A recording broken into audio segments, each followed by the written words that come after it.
오늘의 작업 일지를 작성해 보겠습니다. 신호선을 브랜드가 기억나지 않는 흰색 선에서 빨간색으로 바꿔줍니다.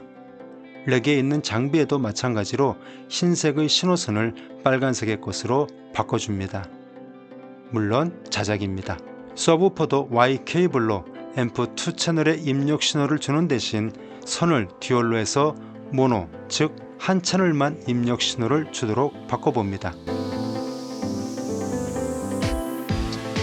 지금도 잘 이해가 되지 않지만, 왜냐하면 입력 2 채널에 출력도 2 채널인데 이걸 묶으면, 즉 브릿지해주면 되지 않나 해서요. 어디선가 스펙을 본 것 같았거든요. 내용은 이렇습니다. 브릿지드 다이나믹 파워가 1400W 라고요. 근데 이게 이상한 게 말입니다. 스펙에서는 이롬에서는 1000W라고 표기가 되어 있었거든요. 암튼 DDCM1은 브릿지 출력이 지원되지 않는 모노 출력이라는 말이 기억에 남아 있습니다. 관련된 내용을 신길에 남겼습니다. DDCM1 어떤 것을 택하여야 할까요? CM1 앰프를 장착한 지 얼마 되었는데요. 라인 인풋의 2 채널에 비트10D 서브우퍼 하나의 채널에서 출력하여 Y 케이블로 모두 CM1에 인한 상태입니다. 레벨과 베이스 부스트를 제외하고는 모두 왼쪽처럼 최대한 돌려놓은 상태이고요. 마스터와 슬레이브 선택 스위치는 사진처럼 마스터에 위치하고 있고요. 레벨과 베이스 부스트는 적당한 위치에서 조금씩 좌로 또는 우로 조절하며 듣고 있습니다. 문제는 스피커 출력단에 어떻게 연결시켜야 하는지 몇 개의 블로그에서 찾아봤습니다. 다양하더라고요. 몇 개 보시겠습니다. 사진이 좀 작지만 이해해 주시기를 부탁드리고요. 스피커 출력 1, 2, 3, 4가 있는데 순서대로 플러스, 마이너스입니다. 어떤 것은 1번, 4번, 어떤 것은 1, 2번, 어떤 것은 3, 4번에 연결되어 있습니다. 첫 번째 것은 1, 4번, 두 번째 것은 1, 2번, 세 번째 것은 3, 4번, 네 번째 것은 1, 2번, 그 다음 것은 1, 4번, 그 다음 것도 1, 4번, 그 다음 것도 1, 4번, 그리고 마지막 사진은 1, 2번입니다. 1, 2 또는 2, 1, 4가 많습니다. 어느 게 옳은 것인지 아니면 상황에 따라 저렇게 연결해야 하는 것인지 궁금합니다. 레벨 조절도 손 볼 게 있을까요? 하는 질문을 남겼었습니다.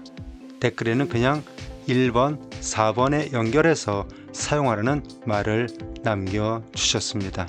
지금은 신호선을 자작하지 않습니다. 그러나 자작할 때마다 헷갈려서 찾아봤던 사진입니다. 3.5 스테레오 잭의 좌우가 어디인지를 확인하는 사진입니다. 잘 외워지지 않더라고요. 너무 열심히였을까요? 이런 일도 벌어집니다. 리모트 단자 연결하는 거 뭐 그리 단단히 조일 필요까지는 없는데, 하지만 앰프 제조사 본사에 보내서 고칠 수 있는 길이 열려서 전원단을 통째로 깔끔하게 교체할 수 있었습니다. 어쿠스틱 트랜스는 소스기를 V20에서 G7으로 바꿨을 때보다 더 깜놀했던 기억이 생생합니다. 사용해보신 분들은 쉽게 내놓지 못하는 아이템이죠. 제 경우도 내보냈다가 다시 드리고를 한 두세 번 반복했던 기억이 남아 있습니다. 신호선을 자작하게 되면 단자를 고정시켜 놓고 땜질하느라 늘 고생했습니다. 역시 도구랄까요? 장비랄까요? 공구가 맞겠네요.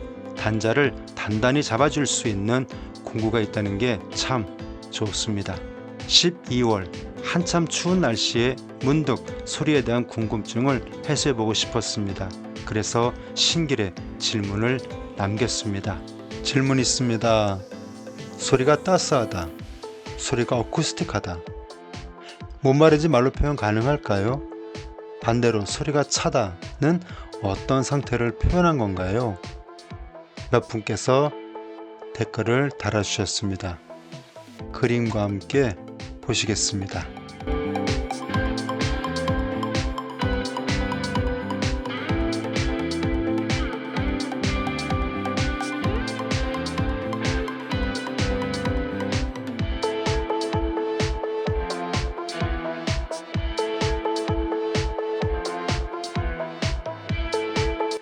그때는 분명 뭔가에 미쳐 있었던 것 같습니다. 서브우퍼 소리를 뭐 어떻게 듣겠다고 하는 건지 암튼 또 뭔 짓을 합니다. 뻘짓이겠죠. 사진처럼 만드는데 50 곱하기 90짜리 방진 매트 대여섯 장 정도 소요된 것 같습니다.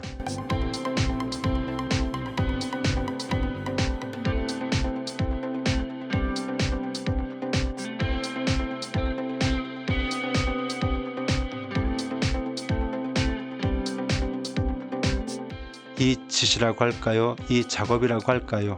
아무튼 음악을 듣겠다고 하는 건지 소리를 만들겠다고 하는 건지 뭐 둘 다겠죠. 서브우퍼 스피커 방향을 뒷좌석 선반을 향하여 두고는 좋다고 했는데 당시 인천 모 샵에서 비트텐디 세팅할 때 우퍼 스피커 방향을 실내 방향으로 하라고, 그래서 그렇게 한답시고 눈팅으로 익숙해진 격벽을 방진 매트로 어떻게 하려다가 재료 부족으로 인하여 온라인으로 주문하고 배송받고 그렇게 사나흘 걸려 작업을 했습니다. 작업 과정과 마무리된 과정을 사진으로 남기려고 서브우퍼를 가만히 보면서 든 생각입니다. 내가 지금 음악을 듣겠다고 하는 거니 소리를 만들겠다는 거니, 암튼 뻘짓을 마감했습니다. 소리를 만들어 음악을 듣겠다는 열정으로요. 당시 그 뻘짓을 한 장소인 회사 주차장은 무척 추웠습니다. 12월 20 며칠 즈음이었거든요.